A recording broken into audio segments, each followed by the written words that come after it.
Bonjour, aujourd'hui je vais vous parler d'une superbe plante, un peu méconnue mais qu'on commence à voir de plus en plus. Je veux parler de la bulbine. La bulbine, Bulbine frutescens en latin, est une plante originaire d'Afrique du Sud. C'est une plante xérophyte, c'est-à-dire qu'elle a l'habitude dans son état naturel de pousser dans des conditions sèches, tant au niveau du sol que de l'air. C'est une plante qui supporte donc très bien le manque d'eau.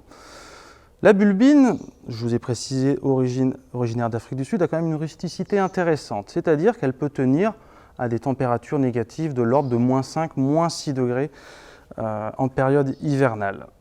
C'est donc une plante que l'on peut envisager de cultiver sur la côte, sur les côtes, dans les plantes de climat doux, mais aussi au-devant de son balcon, de sa terrasse, en situation légèrement abritée.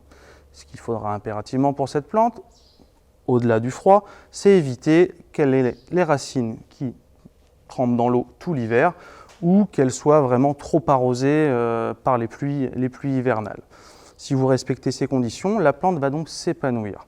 C'est une plante qui va faire avoir une envergure d'environ 40 à 60 cm une fois installée.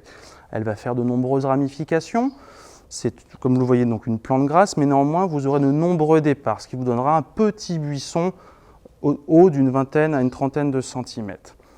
C'est une plante qui fleurit et qui a une très belle floraison. Vous avez la possibilité d'avoir une variété, le genre classique, tout du moins à fleurs jaunes, et la variété Almar, qui est une variété à fleurs orangées. La floraison va s'étaler, on va dire, de la fin du printemps jusqu'au gelée automnal. C'est une plante qui remonte incessamment à fleurs, donc très intéressante d'un point de vue ornemental. Un élément aussi très intéressant, quitte à parler d'esthétique, mais parlons aussi de l'utilité de cette plante. C'est une plante qui traditionnellement en Afrique du Sud est utilisée pour qui a de nombreux usages.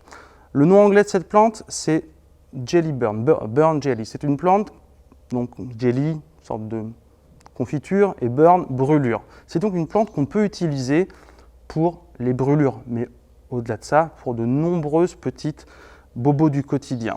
Je m'explique. Si je coupe une feuille de cette bulbine, de cette plante grasse, je la coupe en deux et que j'appuie légèrement, je vais voir apparaître une sève un petit peu gluante, un peu collante. Et cette sève, vous pouvez l'utiliser en cas d'une petite coupure, petite brûlure, piqûre d'insecte, pour calmer, apaiser la douleur. C'est grosso modo le même usage qu'une plante bien connue qui est l'aloe vera. Ce qui est très intéressant, c'est que vous avez donc l'intérêt de l'aloe vera pour les petites blessures du quotidien, mais c'est que vous avez une meilleure rusticité que l'aloe vera qui, elle, gèle à partir de 0. La bulbine, je le rappelle, résiste à -5, -6. Devant votre terrasse, devant votre fenêtre, au jardin, en situation abritée, mais aussi à l'intérieur. Vous pouvez la garder en intérieur l'hiver et donc profiter de ses nombreuses fleurs, de son look exotique, une plante qui demande peu d'eau, et une plante qui vous ravira au quotidien. À bientôt sur aujardin.info.